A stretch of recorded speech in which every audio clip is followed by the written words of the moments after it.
Hey there, this is David Cox, Senior Portfolio Manager at Financially in Sync at Raymond James in Waterloo, Ontario, Canada. Today on the webinar, where do we investors stand? It is Friday, June the 6th, 2025. Let's get started. Sort by week here. You can see silver up at the top of the list. We're going to talk about that more.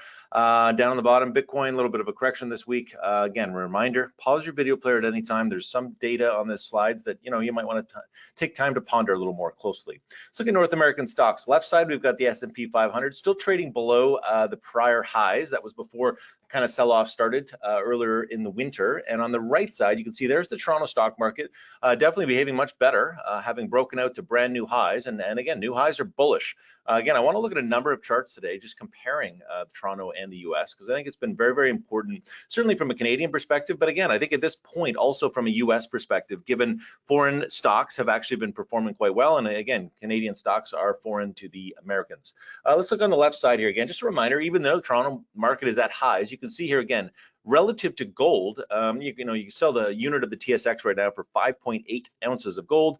Years ago, when it peaked more than 10 years ago, you could have sold the TSX for 11 ounces of gold. What that means is gold has been a better investment over that time frame. And again, so this is where it's very important of all of us as investors, right? We want to be able to evaluate opportunity. We want to be able to diversify portfolios appropriately, but at the same time, we never want to lose track of alternatives that may exist out there. Why hold gold? Well, I mean, again, if you look at gold, it's been rising in all time frames on all currencies, essentially. Here's a few of the big ones, certainly euros and yen, and there's the Canadian and US dollars there. But in the bottom panel, I just kind of popped in that little chart, and you can see there gold futures have actually beat the S&P 500. They beat it on a 10-year, a 5-year, a 4, 3, 2, 1, and certainly year to date. That is pretty significant. I mean, honestly, like, tell me you cannot be surprised a little bit, at least at that. I think there's a lot of investors that, again, shun things like gold and again, be steadfastly invested in stocks, and that's fine. But at the same time, again, let's not ignore the alternatives.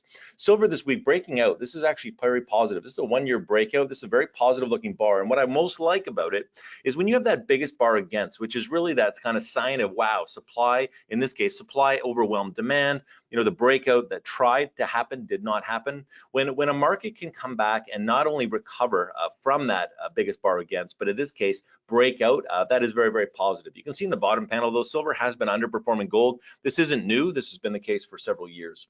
Let's look at a couple of the precious metal stocks clients will certainly be familiar with. Wheaton Precious Metals on the left side, you see making new all-time highs this, sorry, I shouldn't even say all-time highs, making highs this year right now. And again, we've got a relative strength in the bottom versus gold bullion itself. So again, that's positive. You can also see on the right side, the actual broader iShares Gold Index, XGD, is also making 1-year highs relative to gold bullion. So that's the first time really we're starting to see gold stocks outperform. S&P 500, I like to use 13 and 34-week crossovers on the big picture. And again, I've got the 3 last green circles on there, which is the 13, 34-week crossing. So that's the 13-week, the shorter term average crossing above that 34-week, signaling, again, a long-term trend condition that's positive. Now, the negative condition in this case, this year, did not last very long.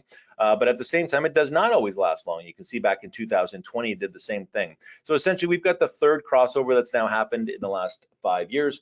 It is what it is. Let's look at the NASDAQ just a little bit. I thought this is kind of interesting. This is the 200-day moving average, right? So in 2022, we spent 259 days below that 200-day moving average. We then spent almost double the amount of time, 526 days above it, until we crossed below. Now, this recent sell-off was only 48 days below. Now, it was deep, 26.5% on the NASDAQ, but we are now back above it and been up back above it for more than a couple of weeks. Let's look at the biggest stocks. These are the 10 largest stocks, and this is since the April 8th low. So again, there's the S&P 500. I've got an arrow on there. You'll see why in the next slide. You can see there, so you've got Berkshire Hathaway, Alphabet, which is Google, and Apple, all below the market itself. And again, Broadcom being one of the big leaders. We'll look at that again in a moment. So again, it's always important to understand relative strength, understand what the market is actually preferring, because again, strength pays, right? Relative strength tends to beget more strength. And so from that perspective, we want to be always aware of trends. And here's the Toronto stock. So we've talked a little bit about how Toronto is at new highs. That sounds very, very positive. Take a look since the April 8th low. In fact, there's the S&P 500 again. So you can see that since the low, again, US stocks have been actually back outperforming. But more importantly, if you look at that TSX composite, These are the 10 largest stocks here in Canada. And take a look at that. I mean, the majority of them are actually under the index itself. There's only three: Canadian Natural Resources, Cenovus, and Teck Resources above. And this is, again, over a very short time frame, 2 months. But at the same time, I think it's very interesting because the Canadian market is very, very different from a breadth standpoint. Everything we talked about in precious metals and gold actually has significant impact, especially when the gains have been what they have been, certainly in 2025. Let's just finish off. We showed this slide a couple weeks ago here. Just looked at three different stocks here that are all in sync. And again, from a risk standpoint, we had talked about the fact that Tesla has a much higher average true range, a much higher amount of volatility. In the middle, there's Broadcom, and then on the right side, there was another stock called RB Global. You can see yesterday, Tesla actually, in the face of kind of battles between Elon and President Trump, we had the biggest bar against. That is not nice. I don't like biggest bar against, especially not in the rally, especially not in what has been a rally from pretty significant sell-off. Again, certainly below highs. You can see whereas Broadcom, as I tweeted earlier this week, is actually the first of the big stocks, certainly the trillion plus club, to go to brand new highs, which is very, very impressive. Then RB Global, again, just much more consistent. You can see that. So that's what volatility does, right? We need to be aware that volatility, of course, presents the kind of opportunities that provide both risk and return opportunities. Okay, so from a sector watch standpoint, we'll finish off here. There's the gold stocks up at the top of the list, and there's discretionary, of course, being hurt by Tesla. But you can see lots of green in this slide and everything in between. Hope this has been useful. Please follow me on X. I'm at David Cox RJ. Thanks again for your time this week. This has been David Cox, Portfolio Manager at Financially in Sync in Waterloo, Canada.